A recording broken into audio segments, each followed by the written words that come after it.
오늘의 말씀의 제목은 증인의 삶을 살아야 합니다입니다. 증인의 삶을 살아야 합니다입니다. 어제 말씀을 나누면서 왜 예루살렘에 머물러야 되는지에 대해 알아보았습니다. 예루살렘은 예수 그리스도께서 멸시와 천대를 받으며 십자가에 못 박혔던 곳이었지만 예수님께서는 그곳에서 다시 부활하셨고 또 교회를 시작하시는 곳이었기 때문에 제자들에게 예루살렘을 떠나지 말라고 말씀하셨습니다. 예루살렘에 머물며 하나님이 주시는 선물인 성령을 충만히 받고 성령님께서 이끄시는 삶을 살라고 말씀하셨습니다. 오늘 말씀에서는 예수님께서 성령을 받으라고 말씀하신 것에 대해 제자들의 물음으로 시작하고 있습니다. 6절 말씀에 주께서 이스라엘 나라를 회복하심이 이때니까 라고 제자들이 예수님께 묻습니다. 제자들은 예수님의 말씀이 바로 이루어질 것인지에 대해 묻고 있습니다. 제자들에게 있어서 예수님이 말씀하신 하나님의 나라가 매우 중요하였습니다. 제자들이 이러한 생각을 가지고 있는 것을 잘 드러내는 것이 바로 주께서 이스라엘 나라를 회복하심이 이때니까 라는 물음에서 알 수가 있습니다. 회복하심이에 해당하는 단어의 뜻은 이전의 상태로 되돌려 주다라는 의미를 가지고 있습니다. 이것은 하나님에 의해 질서가 바로 회복된다는 의미를 가지고 있는 것입니다. 즉 제자들은 하나님께서 모든 악한 세력을 멸하고 하나님의 정의를 바로 세워지는 것에 대해 물었던 것입니다. 그리고 이스라엘 나라라고 표현을 했습니다. 이스라엘은 로마의 통치를 받으며 왕이 없었습니다. 즉 주권이 없었습니다. 이런 상황에서 이스라엘은 로마로부터 회복되고 주권이 회복되기를 바라는 것을 보여주고 있는 것입니다. 즉 제자들은 하나님의 나라를 통해서 다시 이스라엘 나라가 세워지기를 바라고 있는 것이었습니다. 그러나 하나님의 나라는 어떠한 곳입니까? 하나님의 나라에는 로마나 이스라엘이나 다른 여러 나라처럼 나누어져 있지 않습니다. 모두가 한 형제 자매요 하나님만을 찬양하고 하나님으로 인하여 평안을 누리는 것이 바로 하나님의 나라입니다. 제자들은 이러한 하나님의 나라를 잘못 생각하고 있는 것입니다. 이렇게 생각하고 있는 제자들에게 예수님께서 어떻게 말씀하고 계십니까? 다 같이 7절의 말씀을 읽겠습니다. 이르시되 때와 시기는 아버지께서 자기의 권한에 두셨으니 너희가 알 바 아니요. 아멘. 예수님께서는 때와 시기는 아버지께 있다고 말씀하십니다. 즉 모든 것은 하나님의 결정에 달려 있다는 것입니다. 하나님께서 모든 것을 계획하시고 또 그 계획하심에 따라 정확하게 이루어 가시는 것입니다. 하나님은 전능하시고 오류가 없으신 분이시기 때문에 하나님의 계획은 완전하십니다. 하나님의 계획은 틀림없이 이루어집니다. 그렇기 때문에 우리들은 소망을 가지고 살아갈 수가 있는 것입니다. 아무리 힘들고 어려운 순간을 지나고 있다고 할지라도 하나님께서는 반드시 승리하게 하시고 우리들을 축복하시며 선한 길로 인도하시는 분이십니다. 하나님께서는 자신의 자녀를 내버려 두시지 않으십니다. 하나님이 반드시 우리와 함께 하신다는 믿음과 소망을 가지며 살아가야 합니다.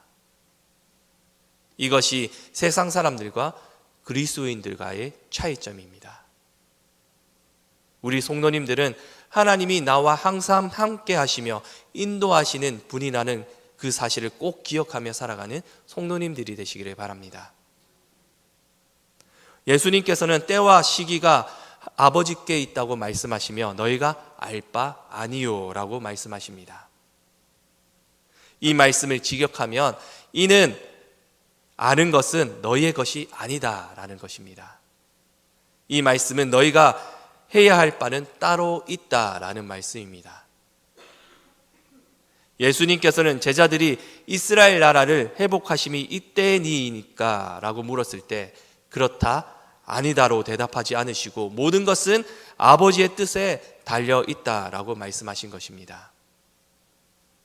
예수님께서는 너희가 해야 할 바는 따로 있다 라고 말씀하셨는데 우리가 해야 할 일은 무엇일까요?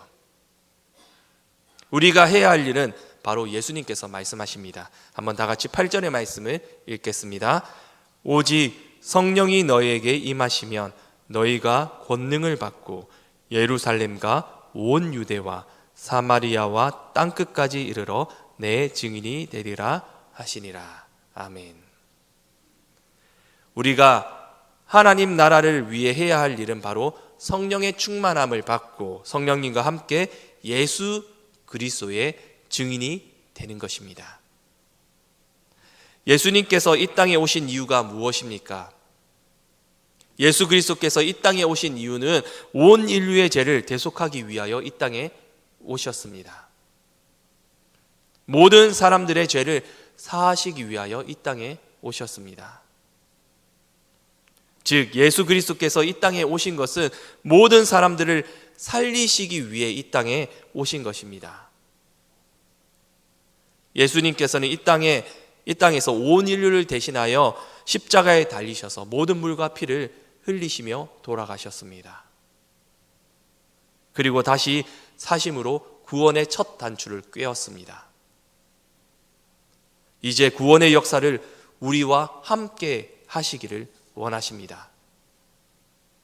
우리에게만 맡기신 것이 아니라 성령님께서 함께 하시며 힘을 더하여 주신다고 약속하여 주셨습니다.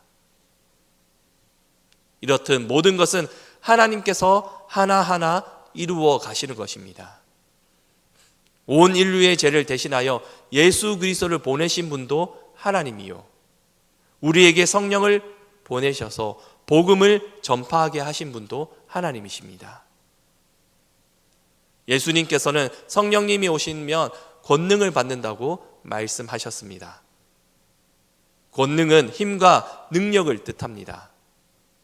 성령님께서 힘과 능력을 더하여 주신다는 것입니다.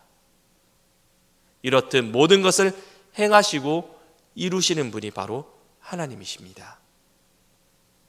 우리는 이러한 하나님의 은혜에 감사해야 합니다. 우리가 구원받아 하나님의 자녀가 되고 이 새벽의 시간 예배드리는 것도 하나님의 은혜입니다. 우리 안락의 성도 여러분, 하나님께 항상 감사하며 살아가는 우리 성도님들이 되시기를 바랍니다. 예수님께서 제자들에게 나의 증인이 되라고 말씀하신 뒤 9절 말씀에 제자들이 보는 앞에서 하늘로 올리어지셨습니다.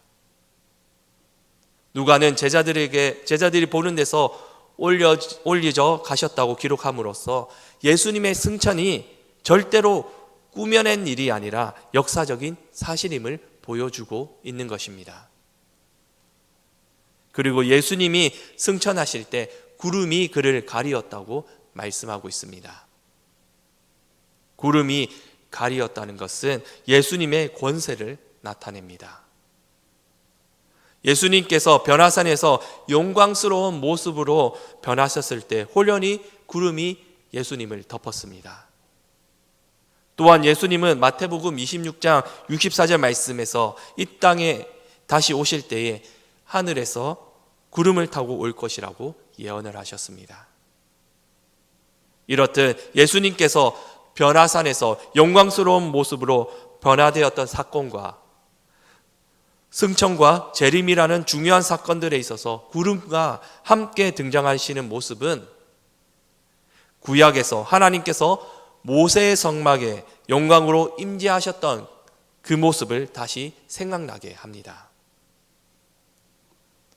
예수님께서 완전한 신이시며 또한 하나님이심을 내는 것입니다. 마지막으로 11절의 말씀을 한번 다 같이 읽겠습니다. 이르되 갈릴리 사람들아 어찌하여 서서 하늘을 쳐다보느냐. 너희 가운데서 하늘로 올려지신 이 예수는 하늘로 가심을 본 그대로 오시리라 하였느니라. 아멘. 예수님이 승천하시고 계속해서 하늘을 쳐다보고 있던 제자들에게 천사들은 말합니다. 갈릴리 사람들아 어찌하여 서서 하늘을 쳐다보느냐. 천사들은 제자들을 굳이 갈릴리 사람들이라 불렀습니다. 천사들이 제자들을 갈릴리 사람들이라 부른 이유는 무엇일까요? 그것은 예수님이 명령하셨던 복음을 전파하라는 그 사명을 감당하지 않는다면 갈릴리의 평범한 사람에 불과할 것이라는 말입니다. 요한복음 7장 52절 말씀을 보면 갈릴리에서는 선지자가 날 수 없다고 단정할 정도로 그것은 영적으로 매우 소외된 지역이었고 또한 보잘것이 없었던 곳이었습니다. 천사들은 제자들에게 지금 갈릴리 사람들과 같이 보잘것이 없고 또한 가진 것이 없는 사람이지만 예수님의 복음의 증인으로서 성령님과 함께 증인으로서의 사명을 감당한다면 갈릴리 사람이 아닌 하나님의 사명자로서 사명을 감당하며 하나님의 권능을 가지고 복음을 전하는 삶을 살 수 있다고 말하고 있는 것입니다. 제자들은 예수님이 승천하시고 계속해서 하늘을 쳐다보았습니다. 아마도 그들의 눈에는 예수님과 함께 할 수 없다는 아쉬움이 담겨져 있었을 것입니다. 그러나 아쉬움에 머물러 있으면 안 됩니다. 예수님께서 명령하신 사명이 있기 때문입니다. 바로 예수님의 증인이 되는 것이지요. 천사들은 아쉬움에 가득 차서 하늘을 쳐다보고 있던 제자들에게 다시 한번 그 사실을 깨우칩니다. 어찌하여 서서 하늘을 쳐다보느냐. 우리는 머물러 있으면 안 됩니다. 예수 그리스도의 복음의 증인으로서 성령님과 함께 복음을 전하는 일을 감당해야 합니다. 이것이 우리가 살아가야 할 모습입니다. 우리의 사명은 바로 예수님의 증인으로서 살아가는 것입니다. 이것을 잊지 않고 사명을 잘 감당하며 살아가야 합니다. 예수님께서는 제자들의 본 모습 그대로 하늘에서 다시 오십니다. 그때는 알 수 없지만 반드시 다시 오시겠다고 말씀하셨습니다. 이것은 우리가 증인으로서 복음을 전할 때 확실한 증거이기도 합니다. 예수님께서는 반드시 다시 오십니다. 예수님은 역사적으로 분명하게 하늘로 올려져 가셨습니다. 그리고 예수님은 그 모습 그대로 마지막 날에 다시 오십니다. 말씀을 정리하겠습니다. 하나님께서는 모든 것을 계획하셨고 또한 이루어 가십니다. 우리는 그때를 알지 못하나 반드시 이루어집니다. 우리가 해야 할 일은 예수 그리스도의 증인으로서 복음을 전하는 일입니다. 우리가 증인으로서 살아갈 때 성령님께서 함께 하시며 권능을 더하여 주십니다. 사랑하는 우리 안락의 성도 여러분, 예수 그리스도께서는 반드시 올려져 가신 그 모습 그대로 다시 오십니다. 예수 그리스도께서 오시기 전까지 예수 그리스도의 증인으로서 복음을 전하는 삶을 살아갈 수 있는 우리 귀한 성도님들이 되시기를 간절히 바랍니다. 이 시간 다 같이 합심으로 기도하기 원합니다.